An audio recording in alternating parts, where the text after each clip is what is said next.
우리에게 주신 하나님 말씀은 누가복음 15장 11절부터 32절 말씀 보도록 하겠습니다. 누가복음 15장 11절로부터 32절 말씀입니다.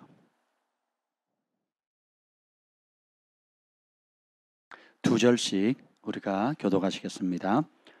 또 이르시되 어떤 사람에게 두 아들이 있는데 그 둘째가 아버지에게 말하되 아버지여 재산 중에서 내게 돌아올 분깃을 내게 주소서 하는지라. 아버지가 그 살림을 각각 나누어 주었더니 그 며칠이 안 되어 둘째 아들이 재물 다 모아가지고 먼 나라에 가 거기서 허랑방탕하여 그 재산을 낭비하더니 다 없애놓 그 나라에 크게 흉년이 들어 그가 비로소 궁핍한지라. 가서 그 나라 백성 중 한 사람에게 붙여 사니 그가 그를 들러 보내어 돼지를 치게 하였는데 그가 돼지를 먹는 쥐염 열매로 배를 채우고자 하되 주는 자가 없는지라. 이에 스스로 돌이켜 이르되 나 아버지에게는 양식이 풍족한 품꾼이 얼마나 많은가. 나는 여기서 줄여 죽는구나. 내가 일어나 아버지께 가서 이르기를 아버지 내가 하늘과 아버지께 죄를 지었사오니 지금부터는 아버지의 아들이라 일컬음을 감당하지 못하겠나이다. 나를 품꾼의 아내로 보소서 하리라 하고 이에 일어나서 아버지께로 돌아가니라. 아직도 거리가 먼데 아버지가 그를 보고 측은히 여겨 달려가 목을 안고 입을 맞추니 아들이 이르되 아버지 내가 하늘과 아버지께 죄를 지었사오니 지금부터는 아버지의 아들이라 일컬음을 감당하지 못하겠나이다 하나 아버지는 종들에게 이르되 제일 좋은 옷을 내어다가 입히고 손에 가락지를 끼고 발에 신을 신기라. 그리고 살진 송아지를 끌어다 잡으라. 우리가 먹고 즐기자. 이 내 아들은 죽었다가 다시 살아났으며 내가 잃었다가 다시 얻었노라 하니 그들이 즐거워하더라. 맏아들은 밭에 있다가 돌아와 집에 가까이 왔을 때 풍악과 춤추는 소리를 듣고 한 종을 불러 이 무슨 일인가 물은데 대답하되 당신의 동생이 돌아왔음에 당신의 아버지가 건강한 그를 다시 맞이하드리게 됨으로 인하여 살진 송아지를 잡았나이다 하니 그가 노하여 들어가고자 하지 아니하거늘 아버지가 나와서 권한대 아버지께 대답하여 이르되 내가 여러 해 아버지를 섬겨 명을 어김이 없거늘 내게는 염소 새끼라도 주어 나와 내 벗을 즐겁게 하신 일이 없더니 아버지의 살림을 창녀들과 함께 삼켜버린 이 아들이 돌아오매 이를 위하여 살찐 송아지를 잡으셨나이다. 아버지가 이르되 예 너는 항상 나와 함께 있으니 내 것이 다 내 것이로되 다 같이요 이내 동생은 죽었다가 살아났으며 내가 잃었다가 얻었기로 우리가 즐거워하고 기뻐하는 것이 마땅하더라 하니라. 아멘. 성령 하나님 이 밤에 초청합니다. 오셔서 주의 보혈로 우리를 덮어주시고 하나님의 진리의 빛을 비춰주시옵소서. 우리가 생명의 말씀, 진리의 말씀, 권능의 말씀 앞에 섭니다. 하나님 이 말씀으로 우리를 씻어주시고 말씀으로 눈을 밝혀주시고 생명의 길로 하나님이 가장 기뻐하시는 길로 인도하여 주옵소서.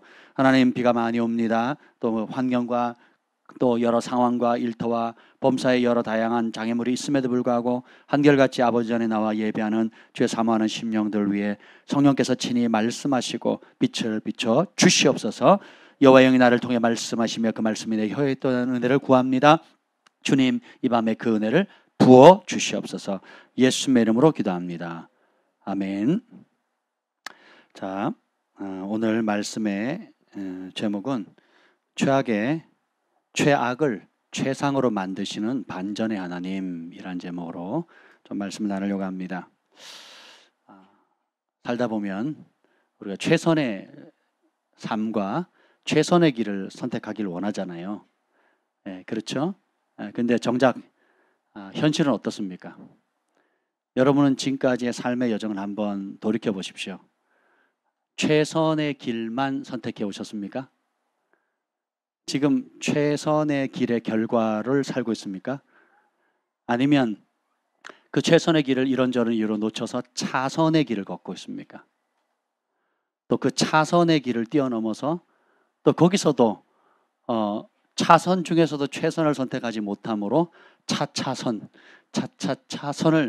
이렇게 해서 어려운 일을 겪고 있지는 않습니까?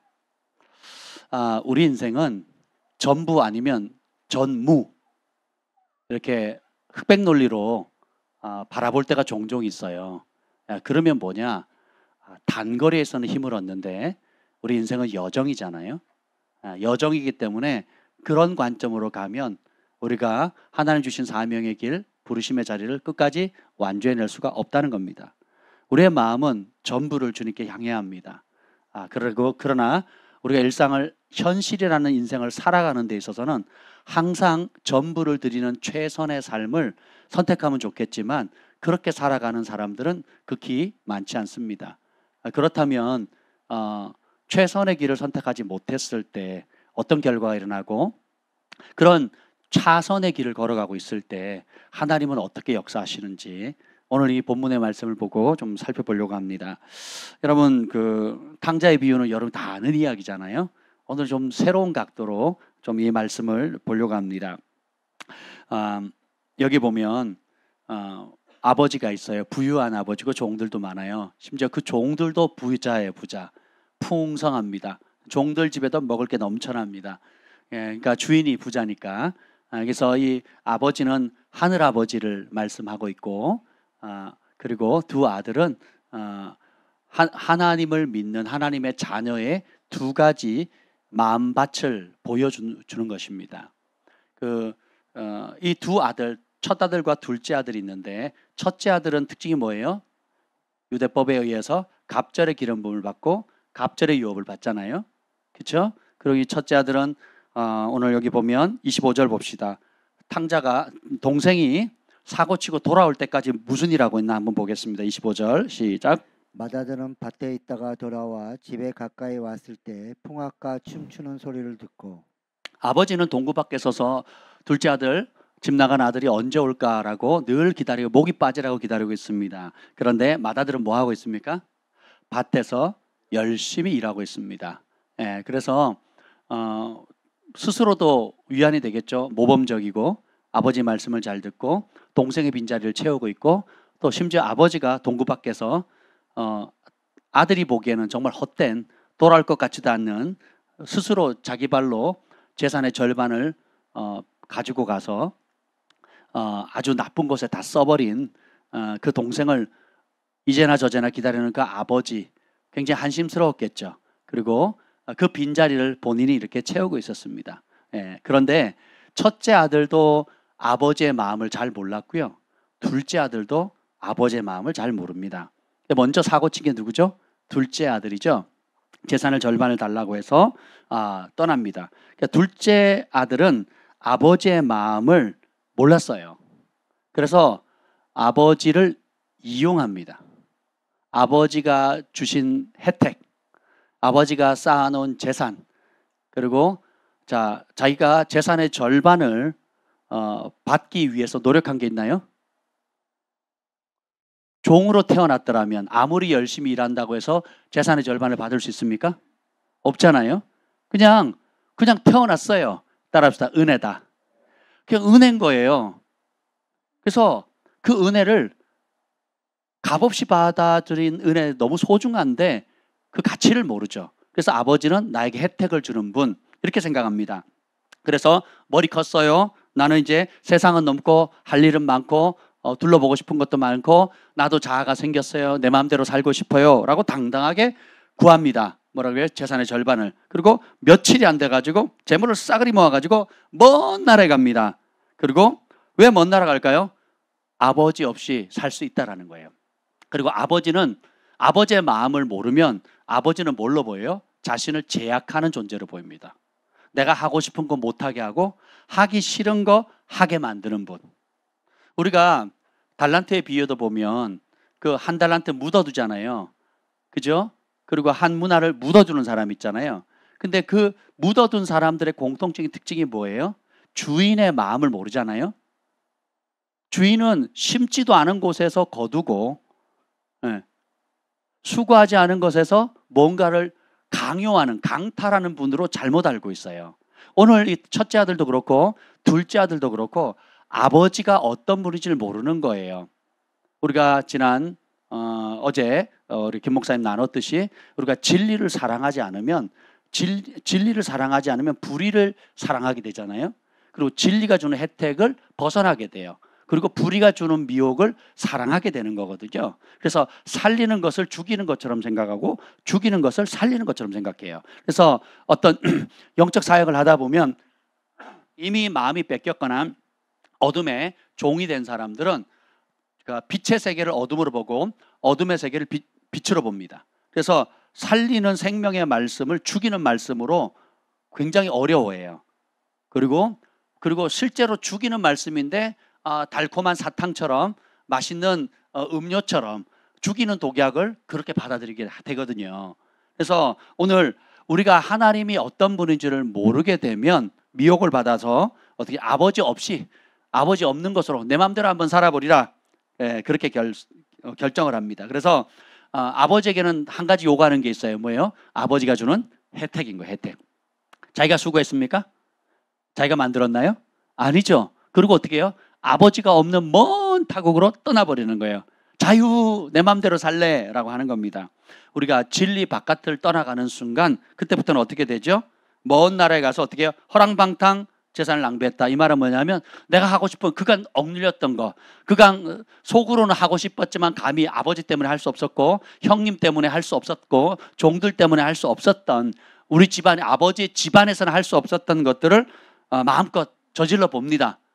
그랬더니 당분간 좋아요. 그런데 14절 읽어봅시다. 시작. 다 없앤 후 그 나라에 크게 흉년이 들어 그가 비로소 궁핍한지라. 다 허비하고 엎친 데 덮친 격으로 뭐예요? 크게 흉년이 들었어요. 자, 타국이에요. 아는 사람 있어요? 없어요? 없어요. 도와줄 사람? 없어요. 비로소 그때서야 나를 돕는 사람이 없다는 걸 압니다. 비로소 나에게 힘이 없고 나에게 능력이 없고 내가 나를 보호하거나 내 입에 풀칠할 여력이 없다라는 거. 모든 것이 은혜였구나. 아버지의 사랑의 산물이었구나. 나는 스스로 할 수 있을 줄 알았는데, 나는 스스로 뭔가 인생을 헤쳐나갈 수 있고 아버지 없이도 행복하게 살 수 있을 거라고 생각했는데, 정작 그가 의지하던 재산을 낭비하고 나니까 어떻게 해요? 거기다가 엎친 데 덮친 격으로 흉년이 드니까 그가 어떻게 돼? 비로소 궁핍해지는 거거든요. 그래서 돼지도 치고 쥐업 열매로 배를 채우고자 하되 주는 자가 없다라는 겁니다. 그래서 바닥을 친 겁니다. 고통, 절망, 죽음, 수치, 조롱 한꺼번에 다 몰려오거든요. 여러분, 하나님이 선하시다는 거 아시죠?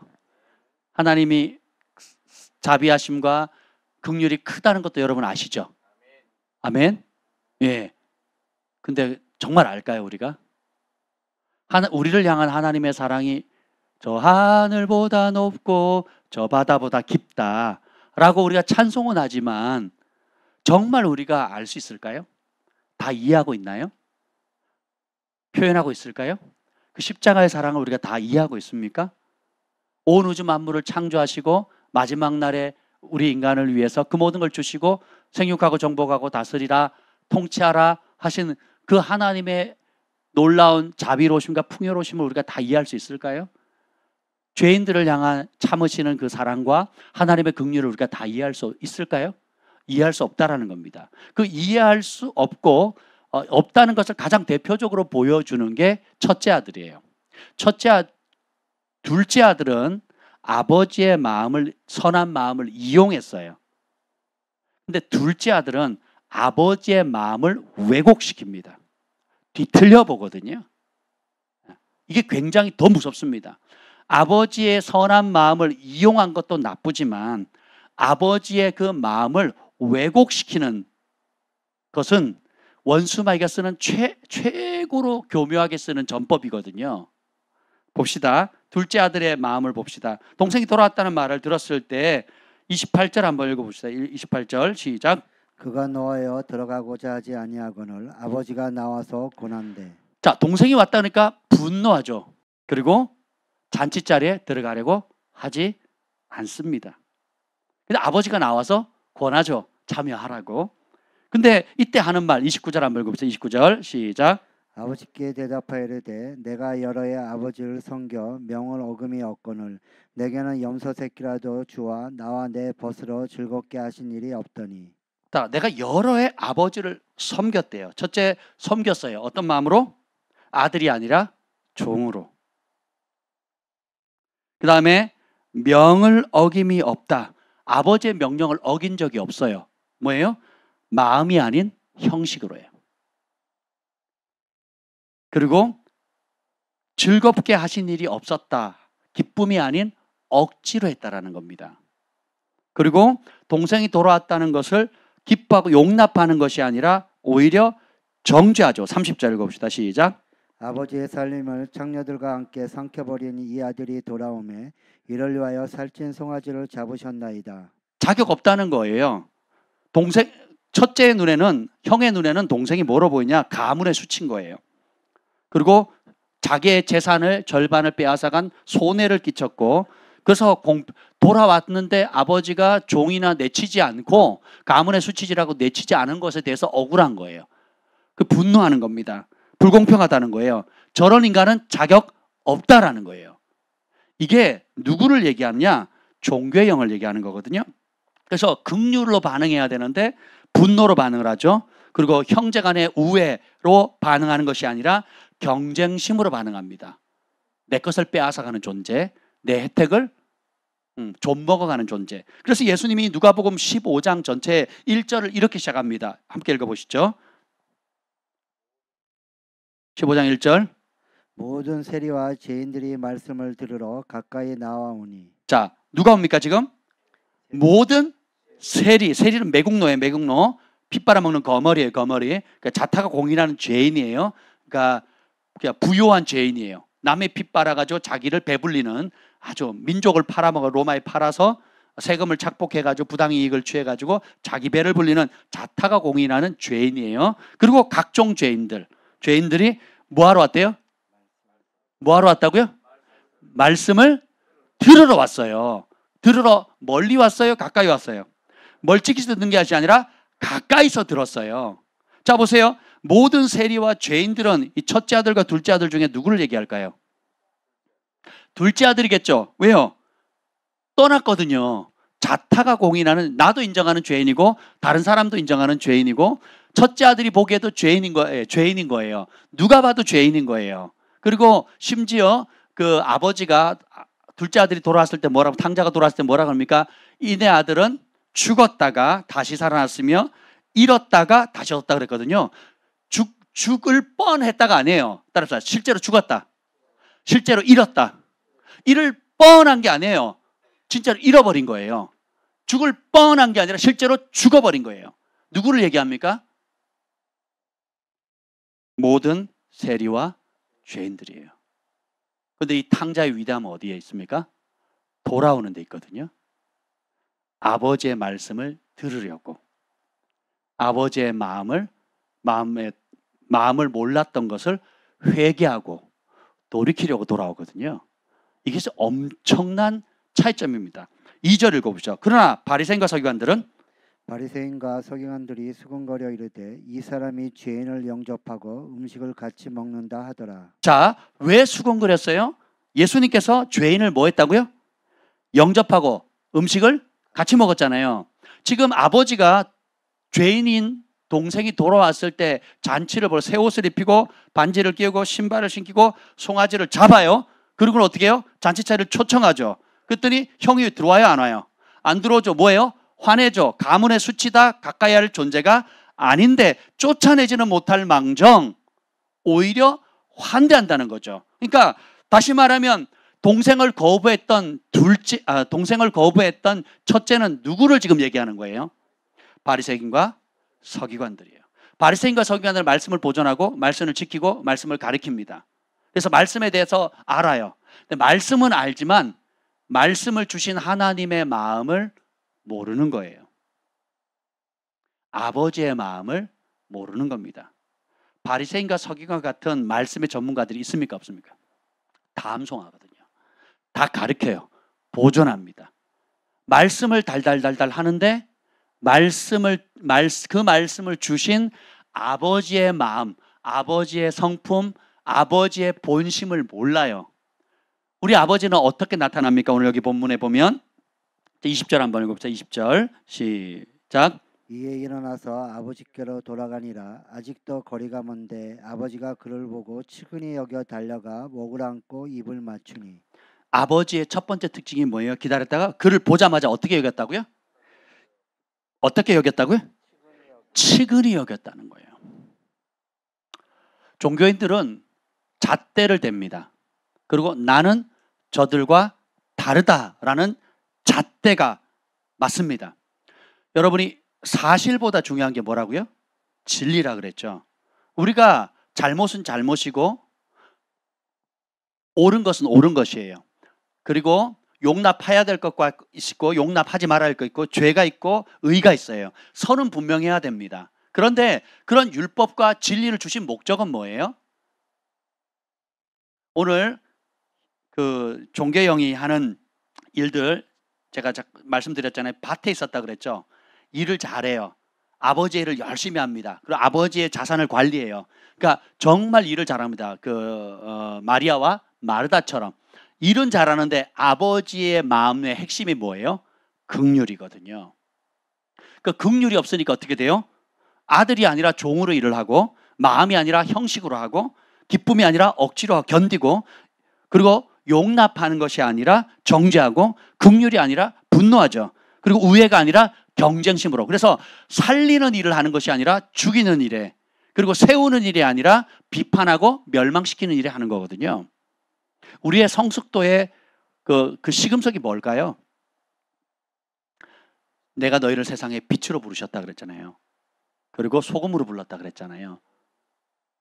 나와 다른 그 전에 내가 용납하지 못했던 사람, 전에 내가 품지 못했던 사람, 전에 내가 이해하지 못했던 사람이 하나님의 성령이 임하시고 아버지를 알아갈수록 아버지의 그 긍휼하신 마음이 부어짐으로 인해 가지고 전 같으면 상종하지 않았던 사람을 상종하는 거예요.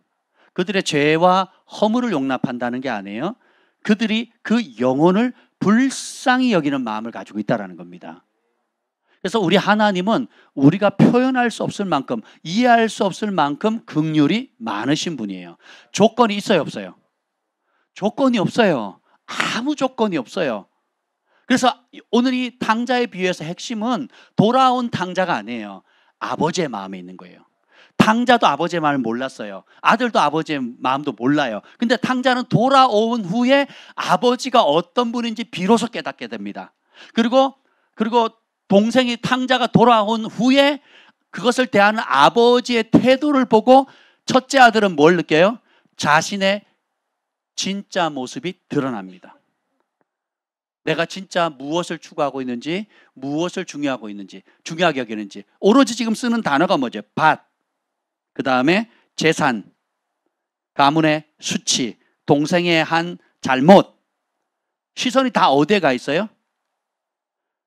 도적질하고 죽이고 멸망시키는, 그래서 결국은 파괴시키는 사단의 통로가 되는지를 본인은 몰라요. 왜냐하면 본인은 의롭기 때문에.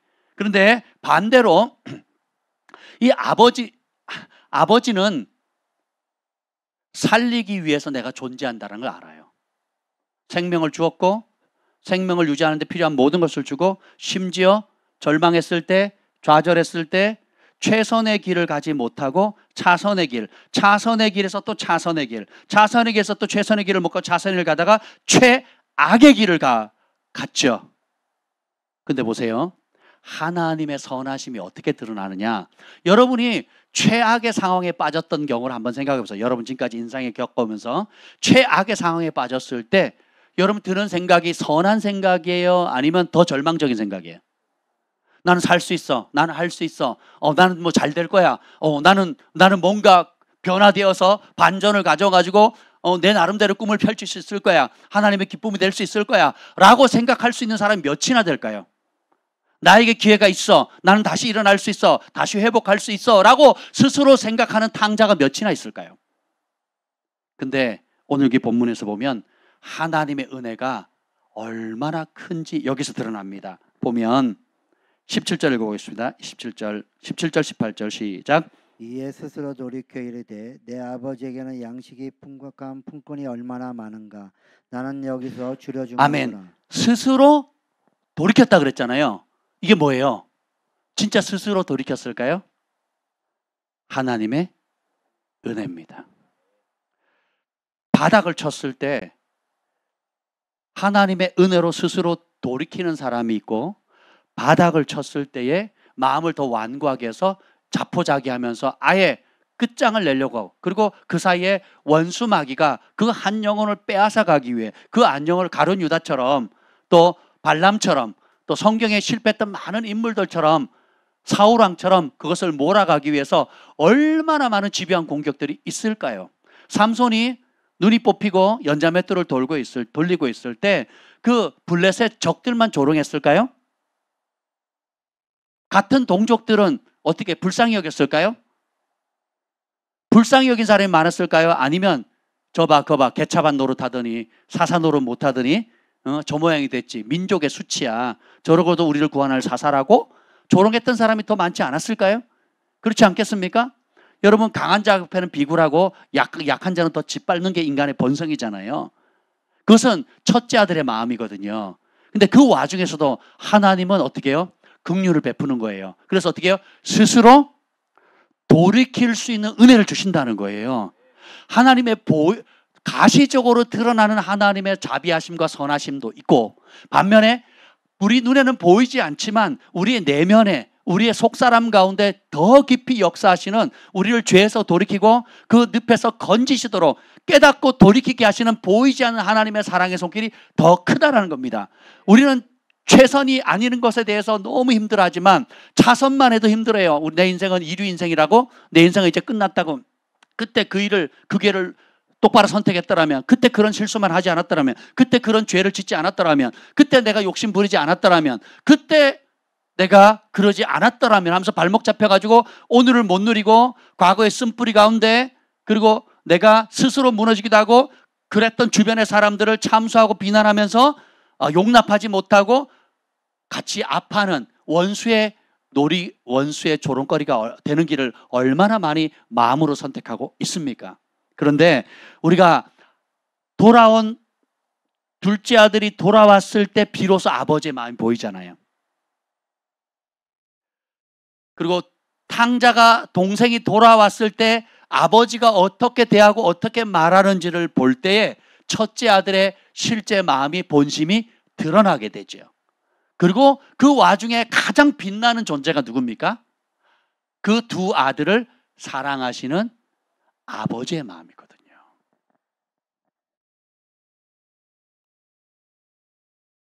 긍휼을 베푸셨어요. 그게 뭐예요? 긍휼은 누구에게 베푸는 겁니까? 받을 자격이 없는 사람에게. 그리고 회복시키죠. 품꾼의 하나로 보소서라고 얘기를 했는데 22절 읽어봅시다. 22절 시작. 아버지는 종들에게 이르되 제일 좋은 옷을 내어다가 아멘. 입히고. 아버지는 그 아들을 쫓아내거나 가문의 수치라고 문전박대하지 않으셨어요. 오히려 종들에게 뭐예요? 제일 좋은 옷을 입히라는 겁니다. 그게 권위의 회복이죠. 그리고 손에 가락지를 끼우는 거, 이게 이제 아들로서의 권위, 집안의 결정권을 가질 수 있는 권위를 회복시키고, 발에 신발을 시킨다는 것은 종으로서 대하지 않고 이제는 아들로 대하겠다라는 것입니다. 그리고 살찐 송아리를 잡아다가 먹이고 즐기자. 그래서 회복시켜줘요. 부분적인 회복이 아닙니다. 따라서 완전한 회복. 돌이키게 하는 것도 하나님의 은혜고, 돌아왔을 때 이전의 모습 그대로, 이전의 수준 그대로 용납하시는 것도 은혜입니다. 무엇을 말씀하시는 걸까요? 예수님께서 오늘 모든 세리와 죄인들이라는 한 그룹과 바리새인과 서기관이라는 의로운 한 그룹이 있어요. 이 그룹 사이에서 무엇을 배우라는 겁니까? 자신의 모습을 보라는 것과, 그다음 두 번째요, 진짜로 중요한 것은 아버지의 마음을 알라는 거예요. 그리고 그 아버지의 마음으로 초청하는 겁니다. 그래서 우리가 우리 자신을 바라볼 때, 혹은 우리가 주변에 나보다 좀 못하다 하는 사람, 혹은 내 눈에 볼성스럽다, 혹은 내 눈에 저 사람은 안 된다라고 판단했던 사람을 바라보는 시야에 대한 아버지의 마음을 부어주시는 거예요. 긍휼을 여기시고, 자격 없는 탕자에게 긍휼을 베푸시고, 그 다음에 아들로서 회복시키시죠. 그리고 축복하시는데 따라합시다. 제일 좋은 걸로, 아버지가 줄 수 있는 최고의 것으로 주는 거예요. 우리 하나님의 선하심은 이렇게 기억하셔야 돼요. 최악의 상황에서도 최고의 것을 주시기를 기뻐하시는 분이에요. 근데 이걸 받아들이기가 참 어렵습니다. 여기서는 아멘인데, 여러분이 넘어졌을 때, 여러분이 죄 지었을 때, 여러분이 또 스스로 참수하거나 주변 사람의 손가락질을 받을 때, 여러분이 벌 받았다고 얘기했을 때, 여러분이 안 된다고 했을 때, 스스로 생각해도 절망했을 때, 그때 이 상황에서도 하나님은 나에게 최선의 것을 주신다고 믿기가 만만치가 않습니다. 오히려 하나님 널 버리셨어, 너는 안 돼 라고 스스로 자포자기하기 쉽다라는 겁니다. 근데 오늘 이 말씀을 주신 이유가 뭐예요? 성전에 내려다보면 계단에 시편 말씀이 적혀 있죠. 이 하나님은 영원히 우리 하나님이잖아요. 그리고 우리를 언제까지 인도하신대요? 죽을 때까지. 포기하신 적이 있다 없다? 없다라는 거예요. 그래서 우리가 호흡부터 있다는 건 뭐예요? 하나님의 긍휼이 있다는 거예요. 하나님의 자비하심이 있다는 거예요. 그럼 우리는 어떻게 돼야 할까요? 큰 아들의 마음을 가져야 될까요? 아니면 아버지의 마음을 배워야 될까요? 둘째 아들은 그 아버지의 마음을 깨닫습니다. 근데 첫째 아들은 깨달았다는 내용이 나오질 않아요. 근데 놀라운 것은 아버지는 그 첫째 아들, 깨닫지 못하는 완고한 아들, 정죄하고 형식적으로 대하고 자기를 의롭다 여기는 그 아들도 아주 훌륭한 말씀을 하십니다. 28절 시작. 그가 노하여 들어가고자 하지 아니하거늘 아버지가 나와서 권하니. 아버지가 이 버릇없는 놈하고 쫓아내지 않아요. 아버지도 권하죠. 어디 오라고? 이 잔치자리에 오라고 권합니다. 그리고 31절 뭐라 그럽니까? 아버지가 이르되 이에 너는 항상 나와 함께 있으니 내 것이 다 내 것이라. 자, 뭐라 그래요? 내 거 다 누구 거? 네 거다. 근데 뭐가 한 마리도 주지 않았다고 얘기합니까? 여기 보면 내 벗으로 염소 새끼 한 마리 준 적 없다고 얘기하죠. 삐뚤어졌거든요. 미움, 그 다음에 질투, 그리고 마음이 올바르지 않으면, 마음의 미움과 하나님을 향한 왜곡된 마음이 있으면 다 주셨는데도 불구하고 염소 새끼 한 마리 준 적 없다고 얘기를 하는 겁니다. 출애굽한 이스라엘 백성들이 조금만 불편한 뭐예요? 우리를 죽이려 여기 데려왔냐고. 이제까지 살리신 걸 기억 안 해요. 이제까지 공급하신 거 기억합니까 안 합니까? 이제까지 베푸신 은혜 기억해요 안 해요? 당장 눈앞에 있는 불편함, 이 왜곡된 마음, 삐뚤어진 마음, 뒤틀린 마음은 하나님의 형상을 왜곡시키거든요. 그래서 하나님 아버지도 이상한 분으로 바라봐요. 그러니까 조건 없는 무제한적인 사랑을 하는 긍휼, 자비, 그리고 회복, 그리고 엄청난 축복과 우리를 기뻐하시는 그 하나님을 어떻게 봐요? 인색한 사람으로 보죠. 뒤틀려 봅니다. 그럼 뭐가 문제가 생깁니까? 아버지와의도 관계가 형식적인 관계가 될 뿐더러 내 친동생마저도 어떻게 해요? 용납하지 못하고, 그가 원수에게 빼앗겼고 잃어버렸고 죽었어요. 죽었다가 다시 살아났고 원수에게 빼앗겼다가 되찾았음에도 불구하고 기뻐하는 것이 아니라 어떻게 해요? 자격 없다고 정죄하고 조롱하는 원수의 꼬봉이 되는 거예요. 원수의 꼬봉이. 바리새인과 서기관들에게 계속 끊임없이 하나님 책망하는 이유가 뭡니까? 너희가 율법과 11조와 박하와 민트와 향신료까지 11조는 다 지키지만 율법에서 정작 중요하게 여기는 핵심 긍휼과 신의 믿음을 버렸다 그랬거든요. 성경 전체를 한마디로 말하면 공의와 사랑이잖아요. 긍휼과 신이거든요. 믿음이거든요. 믿음. 우리가 주님을 알아갈수록, 우리가 주님을 배워갈수록 첫째, 하나님의 자비하심이 얼마나 큰지에 대한 이해가 자라가야 됩니다. 하나님을 내 마음의 크기로 줄이면 안 돼요. 우리가 오히려 이 마음의 그릇을, 솔로몬이 기도했습니다. 하나님 내 마음을 넓혀주세요. 그래서 바닷가 모래알 같이 넓어지게 해주옵소서. 여러분 바닷가 모래알 헤아릴 수 있어요 없어요? 없잖아요. 그런데 우리는 우리의 지식이나 생각이나 이런 것이 제한되어 있습니다. 편협하죠. 심지어 영적인 은사를 가지고 있거나 성경의 지식이 많거나 신앙의 경험이 많다 할지라도 하나님의 광대하심과 우리를 향한 하나님의 사랑을 다 이해하기에는 우리가 너무도 작은 존재죠. 이게 겸손입니다. 그것을 인정하는 것. 그래서 하나님의 자비하심과 긍휼의 마음을 키워가는 것. 그래서 말세를 당한 너희들에게 무엇보다 피차 뜨겁게 뭐하라고? 사랑하라 그랬잖아요. 그 사랑 안에는 용납이 있고 그 사랑 안에는 살리는 기능이 있거든요. 우리가 하는 모든 노력들이 어떤 것들을 세우기, 최선을 다하는 것이지만 결국 어떤 노력이라 할지라도 교회에서 벌어지는 많은 행동들도 내가 하는 말과 행동들이 영혼들을 살리는 일, 오늘 이 탕자의 아버지처럼 아버지의 마음이 있는 그 자리로 가는 것이 축복입니다. 근데 그 자리로 멀어지는 것은 어떻게 해요? 첫째 아들의 길로 가는 거예요. 하나님 아버지의 마음을 왜곡시키면 하나님도 다르게 보고, 그리고 하나님이 붙이신 그 사랑해야 될, 죽었다가 다시 살아나고 잃어버렸다가 되찾는 그 소중한 영혼을 짓밟는 존재가 되는 거예요. 우리 하나님이 포기하지 않으십니다. 내가 세상 끝날까지 너희와 항상 함께하려 그랬거든요. 여러분 이 말씀을 붙들면 여러분이 넘어졌을 때, 여러분이 하나님의 최선의 길이 아닌 차선의 길을 갔을 때, 여러분 몇몇 사람들 얘기해 보세요. 예전에 이제 저희 아버지는 지금도 과거를 사십니다. 30년 전에도 과거를 사셨거든요. 제가 초등학교 때 기억납니다. 초등학교 술 한잔 하시면 과거 얘기를 해요. 그때 누가 나를 속였고, 그때 누가 나를 어떻게 했고, 그때 뭐 그것만 아니었다면, 그때 뭐 할아버지가 어떻게 했으면, 그때 할머니가 어떻게 했으면. 30년 전에도 과거 얘기하셨거든요. 중학교 되니까 중학교 될 때도 그 이전에 과거 얘기를 하는 거예요. 그리고 최신에 벌어졌던 과거의 얘기를 합니다. 그래서 동네 사람들이 되게 안타까워했어요. 왜냐하면 착한 아들 둘이 있고, 그리고 집안에 특별한 어려움도 없었어요. 그리고 대한석탄공사 장성광업소에서 월급도 많이 줬다고요. 월급도 많이 줬다고요. 일은 고되고 힘들었지만 아무 문제 없었거든요. 주변 사람들이 보면, 동네 사람들이 저런 두 아들이 있었으면 너무 행복하겠다고.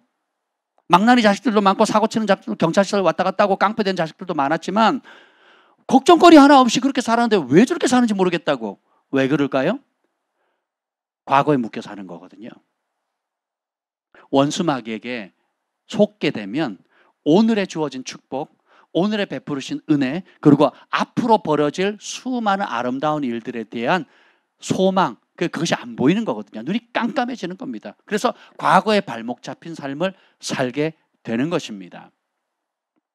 오늘 여기에 보면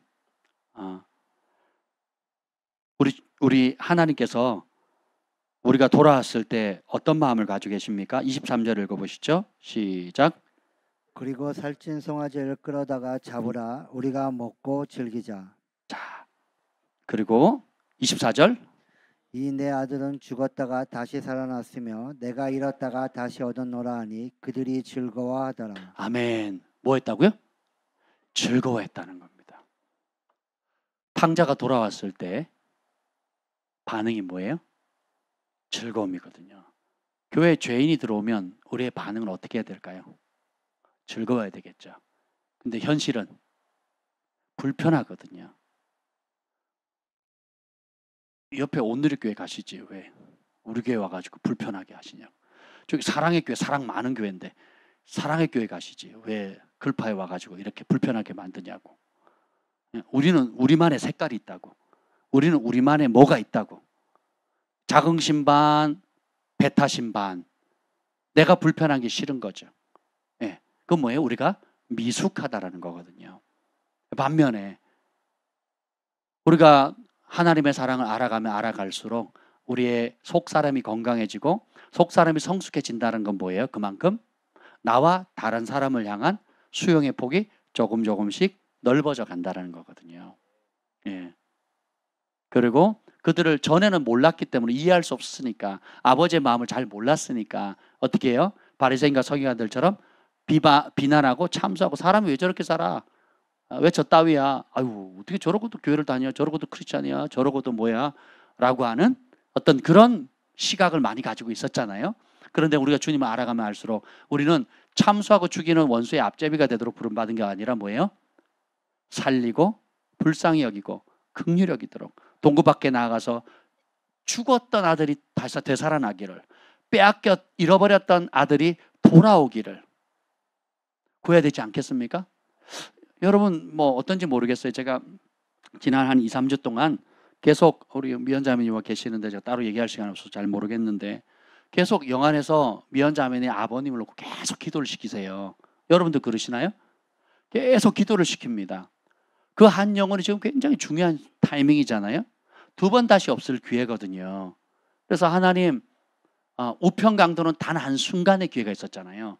근데 하나님께서 긍휼을 베풀어 주시고 또 여러분이 계속 중보하시니까 지금 계속 병원에 계시죠? 네. 의사 선생님이 하루 못 넘긴다 그랬거든요. 하루를 못 넘긴다 그랬는데 지금 2주째인가요? 한 3주 됐네? 한 달이요?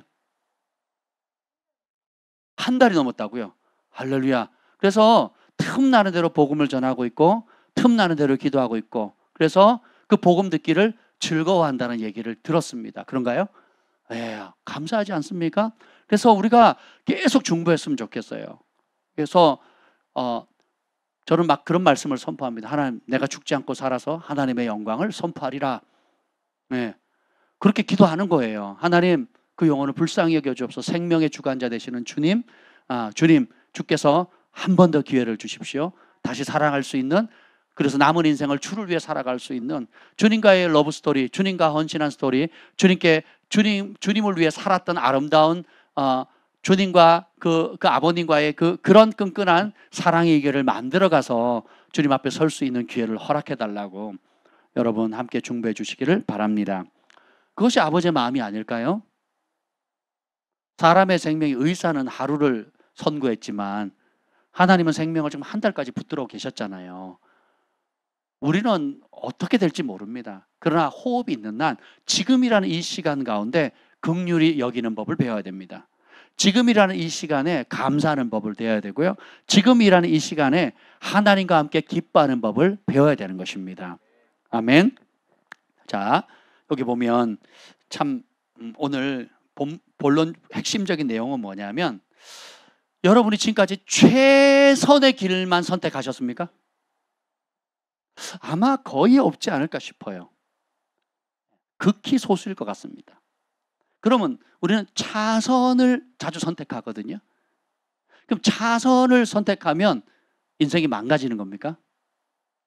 그 차선 안에는 실수도 있겠고 잘못된 판단도 있을 것이고 그리고 모르고 범한 죄도 있을 것이고 혹은 의도적으로 마음을 완고하게 해서 범한 죄도 있을 겁니다. 오늘 이 탕자는 모르고 죄를 범했나요? 알고 죄를 범했나요? 알고 범한 거거든요. 그래서 그 간섭받기 싫어서 최대한 멀리 간 겁니다. 그리고 오랫동안 안 오고 싶어가지고 돌아올 마음이 있으면 절반이라도 감춰놓겠죠. 그렇죠? 근데 싸그리 끌어서 갔잖아요. 다시 안 볼 것처럼. 그러니까 스스로 악하게 범죄했단 말이죠. 그런데 보세요. 바닥을 치죠. 고통 가운데 고통을 느끼니까 어떻게 해요? 참 보면 여러분 진리 바깥에 있게 되면 악을 행하는 각 사람의 영에 환난과 공고가 있다고 그랬거든요. 그러니까 악 자체에 심판 기능이 있습니다. 이게 은혜예요. 불을 만지면 비잖아요. 저도 오늘 수련회 준비한다고 전기 물 끓이기 그걸 소독하느라고 물을 끓이고 뭐 이렇게 만지다가 되었어요. 거기에 되었나 다른 거에 되었나 하여튼 되었어요. 근데 딱 되는 순간 되었더라고요. 그래서 바로 물집이 잡히더라고요. 화상을 살짝 입었습니다. 무슨 음식을 했는지 좀 냄새가 나길래 그 화상을 입었는데 제가 고통을 못 느끼면 어떻게 될까요? 계속 되고 있겠죠. 그 뜨거운 거를 지금 내 살이 지금 화상을 입고 있는데도 고통을 못 느끼면 어떻게 되겠어요? 계속 뭐 일을 보고 있겠죠. 그죠? 불을 대고 있으면서 그러겠죠. 그래서 때때로 우리가 고통은 원치 않는 거지만 반드시 필요하다는 거예요. 고통을 안 느끼면 좋지만 못 느끼는 것은 더 큰 화를 불러일으킵니다. 그래서 이 아버지 집을 떠나는 것 자체가 고통이에요. 잠깐은 즐거움이고 잠깐은 자유고 잠깐은 내 마음대로지만 궁극적으로 어떻게 해요? 아버지가 주신 것이 다 바닥이 나면 어떻게 돼요? 그때부터 고통입니다. 그 진리 밖에서 아무리 즐거워도 즐거움이 아니에요. 진리 밖에서 아무리 열심을 내도 아무리 내가 할 수 있다고 해도 할 수 있는 게 아닙니다. 고통이에요. 그래서 오늘 제가 여러분에게 좋은 책을 하나 소개해드리려고 합니다. 이 규장 출판사에 나온 건데요. 한재홍 목사님 지은 거예요. 인문학을 하나님께. 인문학은 인간의 신음이다라고 얘기를 합니다. 근데 이것을 하나님의 말씀으로 승화시킨 아주 좋은 책이거든요. 우리 초, 중, 고, 대학생, 할머니, 할아버지 다 읽으셔도 좋습니다. 선물하셔도 좋아요. 제가 짬짬이 읽고 있는데 내용이 참 재밌습니다. 그 중에 한 부분을 좀 여러분에게 발췌해 드리려고 해요. 여기에 보면 고통에 대해서 얘기를 하고 있습니다. 그 레리 크랩이라는 분의 말씀을 인용하는데, 룻기에 나오는 나오미 있잖아요. 나오미의 상황을 보면 기근이 들어서 도망가잖아요. 모압 땅으로 도망가죠. 그래서 남편 잃고 두 자식 잃고, 그 다음에 며느리 둘만 있는데 같이 따라오겠다고 하는 중에 돌아가려 했더니 하나는 돌아가고 하나는 따라오죠. 그러니까 한마디로 말하면 룻은 선택하는 것마다 꼬였어요. 룻이 아니죠. 나오미가 선택하는 것마다 꼬이게 되죠. 결국 사랑하는 거 다 잃어버리죠. 행복을 위해서 고국을 벗어버리고 하나님의 축복의 땅을 벗어버리고 모압 땅으로 갔단 말이죠. 근데 모압에 가서는 어떻게 돼요? 모압 여인을 며느리로 얻어요. 율법에서 금하는 거거든요. 금하는 건데 욕심 따라서, 그래도 자기 아들들 며느리 보겠다고, 그리고 손주 보겠다고, 자기가 하나님의 법을 떠나서 항상 차선의 길을 선택합니다. 하나님의 법이 명하는 최선의 길을 선택하지 않는 삶을 살거든요. 그래서 그가 결국은 자기를 고통의 여인이라고 스스로 얘기를 하잖아요. 위로를 거부하죠. 그러면 거기서 절망하고 죽어야 되는데, 그 사람들 뭐라 그럽니까? 그봐, 하나님의 약속의 땅을 벗어버리고 지 이익을 쫓아가니까 남편도 저주받았지, 그리고 자식도 저주받았지, 그리고 남는 게 뭐 있어? 여자들만 남았네, 과부들만 남아가지고 왔네 라고 포기하는 그런 상황이었단 말이죠. 근데 하나님은 그 깨진 꿈을 통해서 어떻게 역사하십니까? 이렇게 표현하고 있어요. 하나님은 보다 위대한 것을 향한 열망을 주시기 위해 선하지만 저차원적인 우리의 꿈을 깨뜨리신다. 우리의 소박한 꿈, 나름 선하지만 그 저차원적인 꿈을 깨뜨린다는 거예요. 하나님은 우리가 생각하는 작은 행복이 아니라 크고 위대한 하나님의 행복을 주시려고 우리의 작은 꿈을 잠시 접으신다. 이렇게 저차원적인 꿈이 깨어져 고통을 느끼는 과정을 통해 우리는 스스로가 진정 원하는 것이 세상적인 축복이 아니라 하나님을 만나고자 하는 열망임을 자각하게 된다.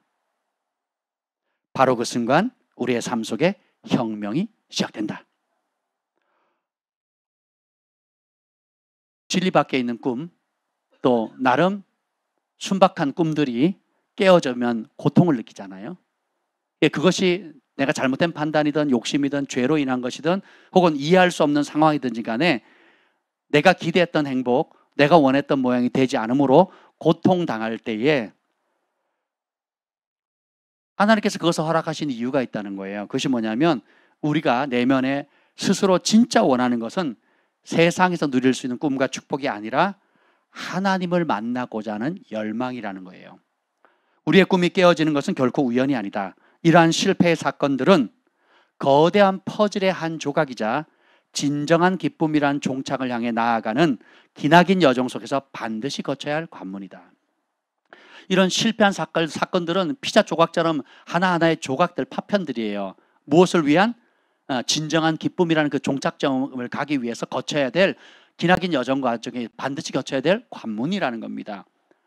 꿈이 깨어질 때 우리는 고통을 느낍니다. 이 고통이야말로 우리가 하나님의 품에 안길 수 있는 기회입니다.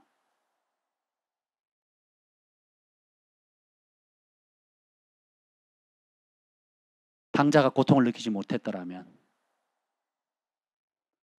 탕자가 아픔을 느끼지 못했더라면, 외로움을 느끼지 못했더라면 어땠을까요?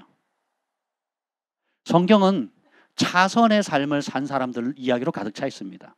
삼손이 그랬습니다. 삼손은 잘 나갈 때 지능력으로 그런 줄 알죠. 그래서 온갖 죄를 다 범합니다. 그리고 결국은 하나님의 신이 떠난데도 떠난지도 모르죠. 눈 뽑히고, 그리고 거대한 연자매트를 메고 원수의 조롱거리로 남은 인생을 마감하게 됩니다. 한번 생각해 보세요. 눈이 뽑힌 것도 이해가 돼요.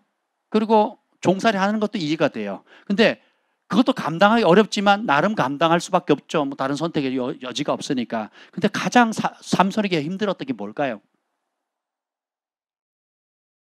가장 삼손에게 힘들었던 게 뭘까요? 그에게 임했던 하나님의 기름 부음이 떠나간 거예요. 성경에서 하나님의 기름 부음이 떠나간 대표적인 두 사람이 나옵니다. 사울 왕과 삼손이거든요. 근데 사울왕은 하나님의 기름 부음이 떠나갔을 때 어떻게 해요? 어떻게 합니까? 악신을 더 가까이 하게 됩니다. 그리고 하나님의 기름 부음 받은 종 다윗을 죽이는 일에 앞장서거든요. 근데 삼손은 자기를 지금까지 사사로 만들고 민족의 영웅과 구원자로 만들었던 하나님의 기름 부음이 떠나가자 그 가치를 깨달아요. 그리고 어떻게 합니까? 그 고통 가운데 그 고통을 하나님께 반역하는 기회로 삼는 것이 아니라 어떻게 해요? 하나님의 품에 기댈 수 있는 길로 선택합니다. 사울왕은 하나님께 반항하는 길로 가거든요. 그리고 하나님의 기름 부음 받은 다음 세대의 지도자를 죽이고 원망하는 길로 갑니다. 그런데 이 삼손은 사울왕보다 더 비참한 삶을 살았지만 그가 돌이켰을 때 어떻게 합니까? 이 고통의 순간을 하나님께 그간 스스로 경멸하고 가볍게 여기고 하나님의 기름 부음과 자기의 부르심을 우습게 여겼던, 경멸했던 그 길에서 돌이켜서 어떻게 해요? 하나님 품속에 마지막 기회를 달라고 하나님께 바짝 매달리는 시간을 갖거든요. 주님께서 어떻게 합니까? 다시 기름 부으시잖아요. 여러분이 한번 생각해 보세요. 돈을 잃어도 마음이 상하고, 집을 잃어도 마음이 상하고, 내가 사랑하는 형제나 자매나 자식이나 가족을 잃어도 마음이 상한데, 하나님의 기름 부음, 여러분이 떠났다는 것은 하나님이 나를 버렸다라는 생각이 한번 들어온다고 생각해 보여요. 의외로 그리스도인들 가운데 하나님이 나를 버리셨다라고 믿는 사람 꽤 많습니다. 왜냐하면 이해할 수 없는 사건, 이해할 수 없는 고통, 이해할 수 없는 상실, 가족들 간의 구성원을 잃거나 생명을 잃거나 사업이 크게 망하거나 건강을 잃거나 또 도저히 해석되지 않는 어떤 특별한 삶의 트라우마를 겪게 되면 무슨 생각을 하냐? 원수마귀가 조롱하거든요. 하나님이 너를 버렸어. 그러면 하나님이 나를 버렸다는 그 생각에 사로잡히는 순간 모든 게 무너집니다. 그럼 될 대로 되라지 뭐. 내 인생 끝난 거야. 종친 거야. 그래서 어떻게 돼요? 원수마귀는 거기다 기름을 더 붓습니다. 근데 삼손은 최선의 삶이 아니라 차선의 삶을 선택하고 그 차선의 삶 가운데서도 최선을 선택하지 않고 또 차선을 선택합니다. 그 차선의 삶에서 또 최선을 선택하죠. 차선을. 그러니까 점점 곤두박질 치다가 이것이 반복되어지니까 최선의 삶에서 너무 멀어져가지고 어떻게 해요? 최악의 삶의 자리로 삶의 구렁텅이에 빠져버리거든요. 그런데 그 자리에서 무엇을 느낍니까? 고통을 느끼거든요. 외로움을 느끼거든요. 그리고 그 자리에서 하나님의 은혜가 부어지는데 뭐예요? 따랐다. 스스로 깨닫게 된다. 스스로 돌이키게 된다. 오늘 탕자가 스스로 돌이켰다 그랬죠. 스스로 깨닫게 됐죠. 해답이 뭡니까? 해답이 뭡니까? 내가 하늘과 아버지께 범죄했다 하고 뭐예요? 과거에 지었던 모든 시시콜콜한 죄를 아뢰는 게 아니에요. 탕자의 해답은 뭐예요? 아버지께로 돌아가는 겁니다.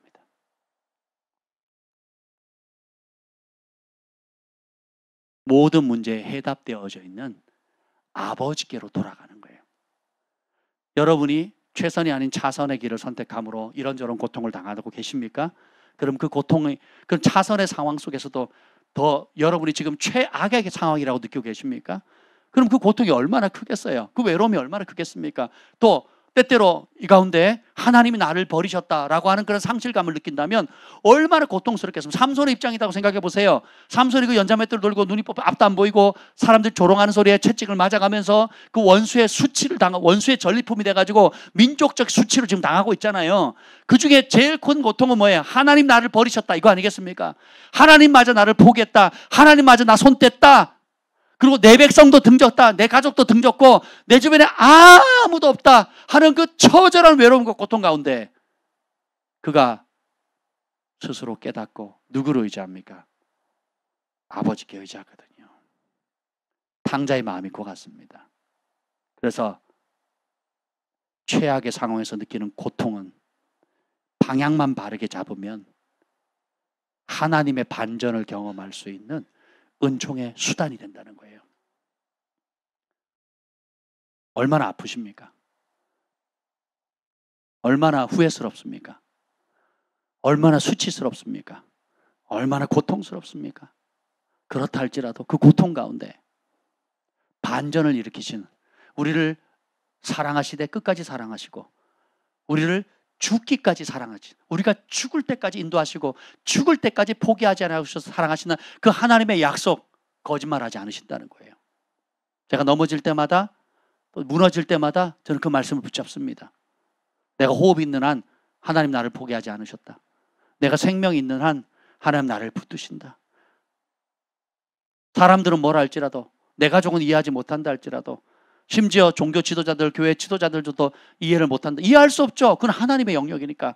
하나님의 크신 사랑과 자비함의 그 광대함의 크기를 어떤 인간이 다 이해할 수 있겠습니까? 어떤 거룩한 하나님의 사람이랄지라도 그 광대하신 하나님, 무한하신 하나님의 사랑을 다 이해할 수 있겠습니까? 측량하지 못하는 하나님의 사랑을 이해할 수 없지요. 그렇지 않습니까? 그래서 우리가 우리의 좁은 마음으로 판단하지 맙시다. 우리의 좁은 마음으로 그 사람, 어떤 사건, 심지어 여러분 자신을 단정 짓지 마세요. 호흡 있는 한 하나님의 긍휼함이 있습니다. 그 고통 가운데 그 고통을 하나님의 품에 기댈 수 있는 시간으로 여러분이 선택만 한다면, 탕자는 시시콜콜 자기의 죄를 거기에 집착하지 않아요. 그러면 더 큰 수치가, 그리고 하나님께로 더 가까이 갈 용기, 아버지께로 가까이 갈 용기를 잃어버리게 됩니다. 씻겨주시는 분이 누구예요? 아버지. 나를 종으로 받아들일지 쫓아낼지 결정하시는 분이 누구예요? 아버지거든요. 근데 탕자 입장에서 보면 기대한 만큼 받습니까? 기대한 것 이상입니까? 전혀 기대하지 못했던 차원의 은혜를 입잖아요. 근데 그것을 큰형은 이해를 해요, 못해요? 둘째도 이해를 해요, 못해요? 아무도 이해 못합니다. 아버지의 사랑은. 우리가 그 아버지의 마음을 좀 구했으면 좋겠어요.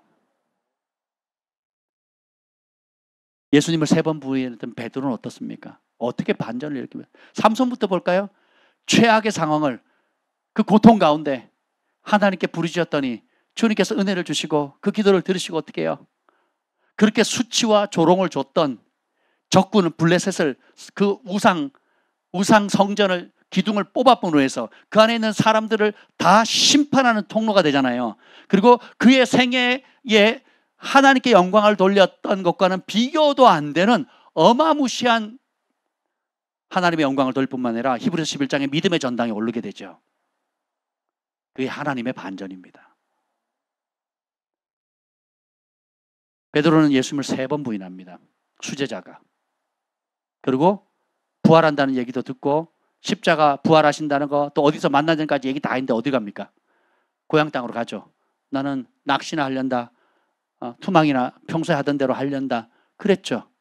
그렇지 않습니까? 차선이 아니라 자기가 할 수 있는 최악의 상황을 원래 상태로 돌아가 버린 거예요. 모든 걸 다 포기한 상태죠. 거기 주님 찾아가시잖아요. 그 새롭게 하시잖아요. 바요나 시몬아, 네가 나를 사랑하느냐 묻거든요. 전에는 열정을 가졌거든요. 진리 바깥에 있는 자기의 열심이었어요. 근데 예수님이 부활하셔서 나타나서 묻는 게 네가 열정 있느냐 묻지 않아요. 네가 진심으로 나를 사랑하느냐 3번 물으시거든요. 3번 부인한 그 수치는 무엇으로 회복됩니까? 사랑으로 회복되는 거거든요. 여러분이 죄 가운데 빠졌거나 다른 사람이 죄 가운데 빠졌을 때 그것을 건져낼 수 있는 것은 더 큰 수치나 비난이 아닙니다. 원래 처음 가졌던 사랑. 제가 이 책을 읽는데 이 책의 내용 중에 이런 내용이 나옵니다. 무슨 하나님과의 러브 스토리를 얘기하는데 그 중에 하나 내용이 이 단어인데 뭐냐면, 우리가 처음 주님을 만났을 때 하나님을 미치도록 사랑한 이야기가 있지 않았냐고. 하나님을 미치도록 사랑했던 그 이야기가 있지 않았냐고 하는 그 구절을 읽는데 막 눈물이 막 펑펑 쏟아지더라고요. 하나님을 미치도록 사랑해 본 적이 없는 사람은 사랑해 본 적이 없는 사람입니다. 베드로가 주님을 부인하고 포기하고 부르심을 버리고 다 절망하고 떠나갔을 때 주님이 찾아서 요구한 것은 다시 열정을 가지라가 아니에요. 그리고 네가 했던 그 수치 속에서 살라고 그걸 비난하지도 않으시죠. 숨어있는 11 제자들에게 찾아오셔서 예수님께서 비난하거나 정죄하지 않으시거든요. 숨을 내쉬며 가라사대 성령을 받으라 그러거든요. 그 말씀하기 전에 첫 번째 하신 말씀이 뭐예요? 두려워 말라 평강이 있으라 그러거든요. 우리 주님은 수치와 정죄로 우리를 변화시키는 분이 아니시라는 겁니다. 뭐예요? 베드로를 변화시켰던 예수님의 말씀은 하나입니다. 네가 나를 사랑하느냐. 여러분이 어떤 차선의 상황에 있고 어떤 최악의 상황 속에서 고통을 받는다 할지라도 그것이 자신의 잘못이든 범죄로 인한 것이든 실수든 혹은 환경으로 인한 것이든 그 고통을 하나님의 품에 안길 수 있는 기회를 삼으세요. 그리고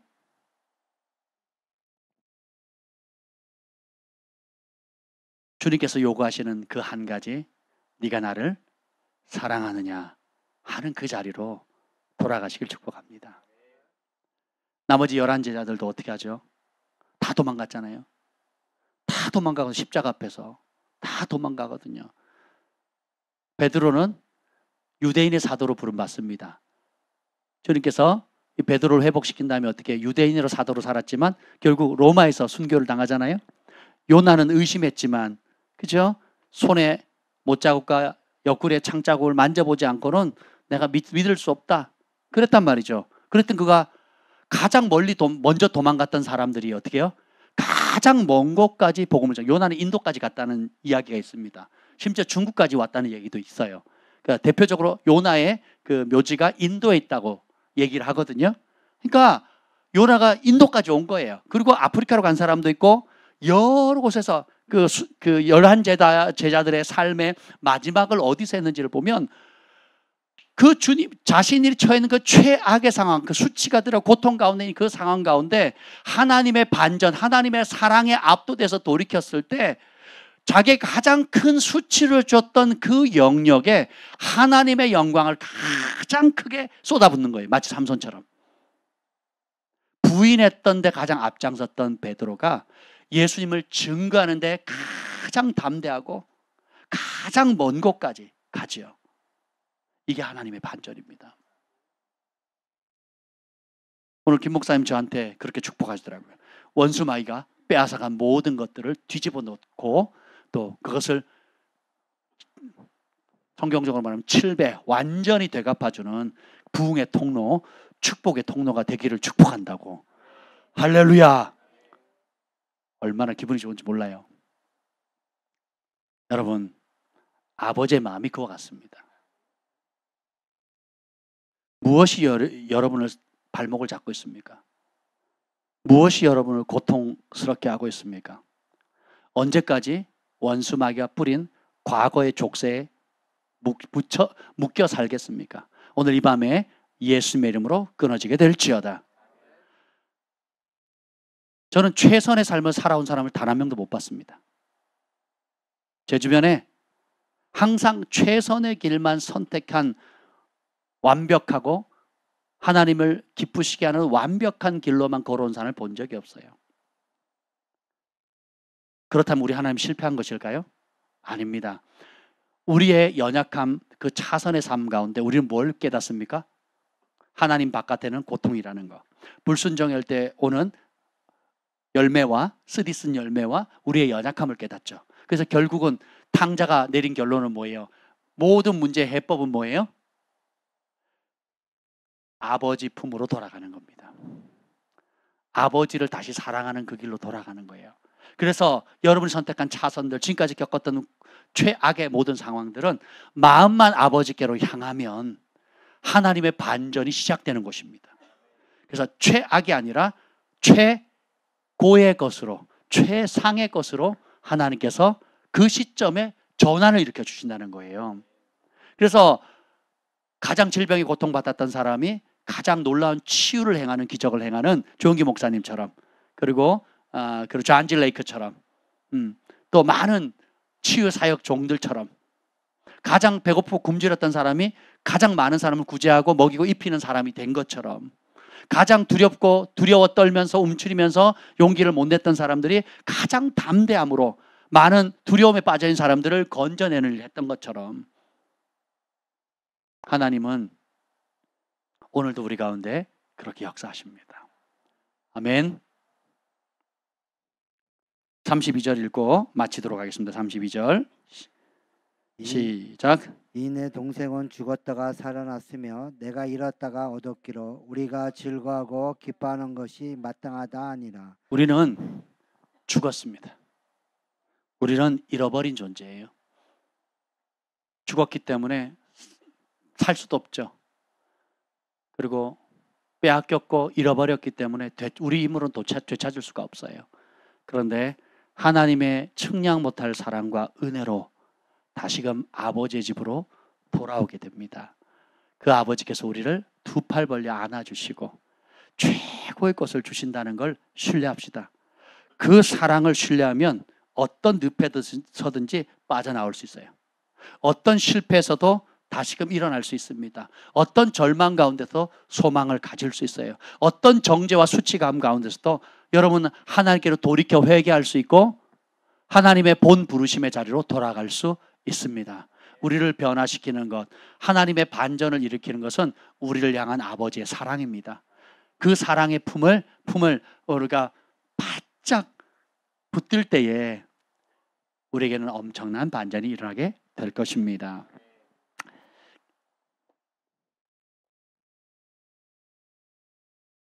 세상에 하나님의 사랑보다 더 강한 무기는 없습니다. 오늘 이 밤에 그 놀라운 하나님의 사랑 안에 들어갔으면 좋겠어요. 그리고 과거를 묶는 모든 족쇄들을 예수님의 이름으로 끊습니다. 그리고 아버지의 사랑이 죄인을 회개의 자리로 인도하거든요. 하나님의 사랑을 깊이 부어주세요. 그래서 하나님이 인정하는 차원의 깊은 회개의 영을 우리 가운데 부어 넣어 주시옵소서. 그래서 주님의 본심을 알게 해주옵소서. 아버지의 마음을 알게 해주옵소서. 내 안에 첫째 아들의 마음, 둘째 아들의 마음이 있습니까? 주님 밝히 드러내 주시고 이제는 우리를 향한 아버지의 마음속으로 들어가게 하여 주옵소서. 원수 마귀는 최악의 상황으로 우리를 도적질하고 죽이고 멸망시키려 했으나 우리 하나님은 최악의 상황을 그 고통 가운데 우리가 하나님께로 나아갈 때에 반전시키셔서 최상의 상황으로 바꾸시는 멋진 하나님이십니다. 그 하나님을 신뢰합니다. 여러분의 상황들 주님 앞에 올려드립시다. 두 손을 높이 들고 주의 이름을 부르짖며 기도하겠습니다.